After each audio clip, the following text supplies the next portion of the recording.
Hi, I'm Colonel Art Kandahar, Strike 6. Welcome to Strike Zone Afghanistan. Strike.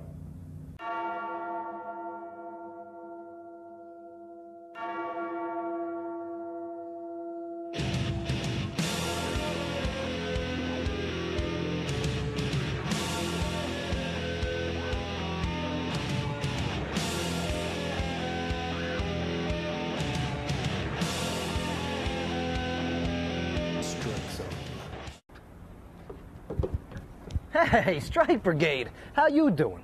I'm Sergeant Joe Padula with the 2nd Brigade Public Affairs Office, and this is Strike Zone Afghanistan. Strike Zone Afghanistan is the Brigade's TV show dedicated to keeping you, the viewer, up to date with all the great things the Strike Brigade is doing right here in Kandahar, Afghanistan. And on this episode, I'm going to introduce you to some pretty awesome things, like stories about joint operations and missions, segments like Hero of the Day, Words of Wisdom, and Safety Sessions. We're also going to take a look back at the regiment's history, and of course, everyone's favorite part of the show, the Strike Soldier Hometown Shoutout. Yeah. So stick around and enjoy a show about the 101st, one and only Strike Brigade. Absolutely.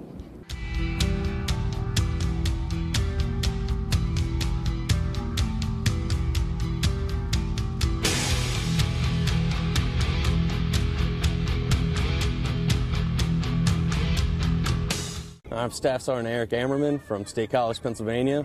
I want to say hello to my wife, Capria, my daughter, Riley, in Clarksville, and hello to my parents at State College and my sister up in Boston. Hope you guys are enjoying yourselves, and take care. First Lieutenant Doug Patterson from Falmouth, Massachusetts. Right now I'm in Nauruzi, Afghanistan.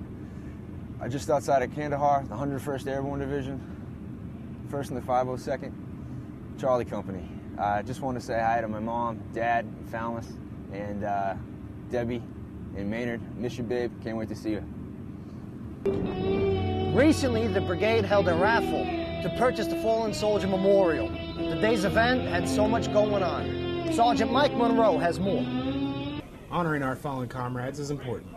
A raffle was held to raise money for a permanent monument at Fort Campbell. Prizes varied from gaming systems and phone cards to flashlights and iPods. The Strike Brigade was able to raise over $20,000 for the monument. We've been selling tickets for about a month or so to help raise money for the Brigade Memorial for the fallen soldiers that have given the ultimate sacrifice in this country for a greater cause. The 10th Mountain Division rock band, Avalanche, participated in the event to help the soldiers celebrate and relax. We got the 10 Mountain Band. They came down here to support the brigade during the raffle. We got First Sergeant Carter and his company that gave us the place.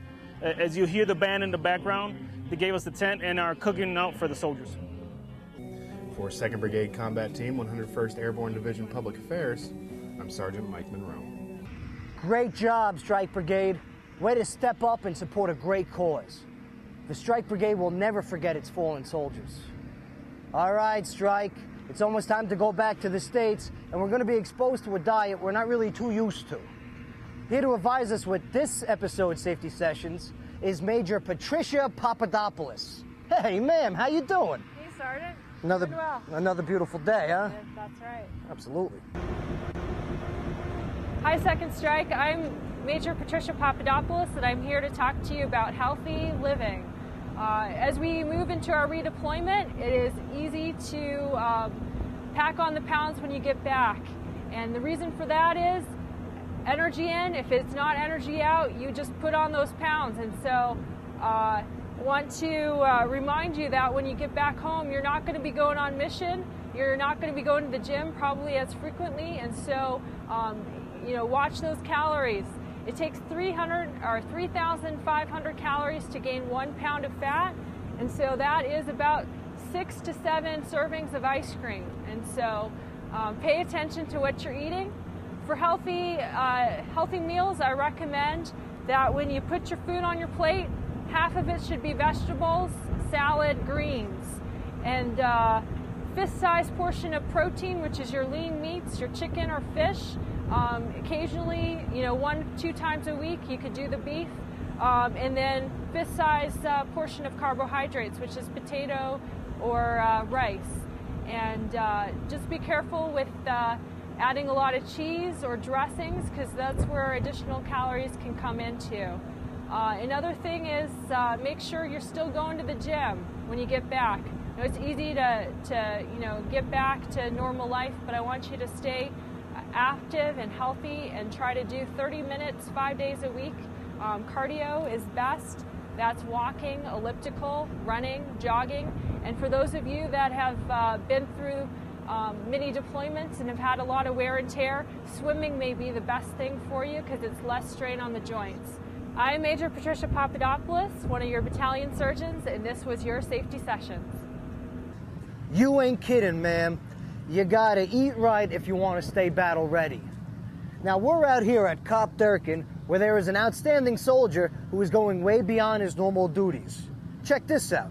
On a cold February Afghan morning, on the shaded side of Kandahar's Nauruzi Mountain, Combined Task Force strike soldiers from Company C, 1st Battalion, 502nd Infantry Regiment, along with the Afghan National Police, and soldiers with the Afghan National Army, put on their body armor, held a mission brief, and loaded the back of an A&P Ford Ranger with large boxes filled with footwear and new socks.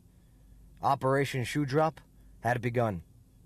The day's mission was to take a dismounted Afghan and U.S. patrol from Combat Outpost Durkin down the mountain into a populated village called Nauruzi.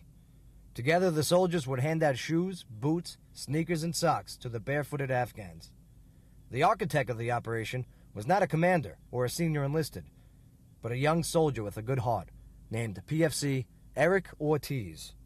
Back in October, Ortiz, a 23-year-old from Green Valley, California, and a gunner with First Strike's Cobra Company, was on a patrol in Nauruzi and noticed there were a lot of kids running around with worn-out sandals or no shoes on at all.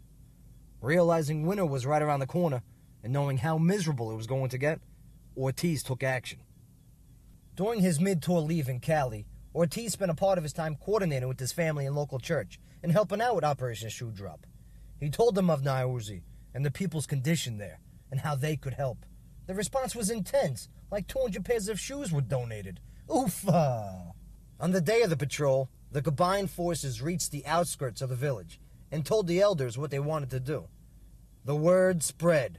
Ortiz, the A&A commander, and the A&P commander began distributing the donated shoes, and the kids went crazy. Smiles were seen, laughs were heard, and the kids were loving it. Tennis shoes, sandals, boots, sneakers, athletic and wool socks.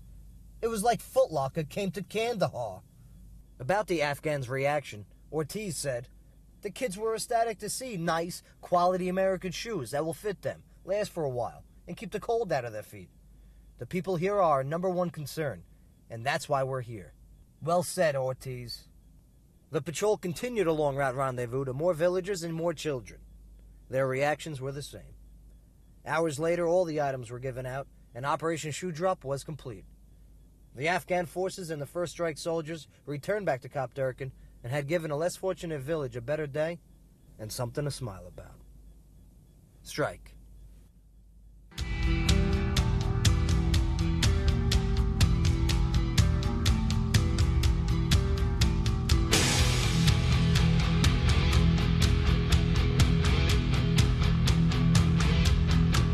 I'd just like to say to all my friends and family and supporters back home, Grass Valley, California, that your efforts and donations were very generous and they helped us out. People of Afghanistan and Nauruzi, the Zari district, are very grateful for your support. It's changed the lives of some of the kids here, and I'd just like to give my heartfelt thanks. Hey guys, I'm Specialist Gregory out of Kandahar. I'm part of 1st 502nd, 101st. Down here in little Cop Candalay, enjoying the nice beautiful weather we got today. Everything's great. Just miss my wife and kids. Hope everybody's doing all right. Hope you get to see this. And just love you guys. Mom and Dad back in North Carolina. Hope you get to see this also. Love you guys and hope to be home soon. The daily stresses of war can really eat away at a soldier's well-being. One Combined Task Force strike soldier uses his artistic abilities to keep his and his battle buddies' minds straight. Sergeant Mike Monroe has more.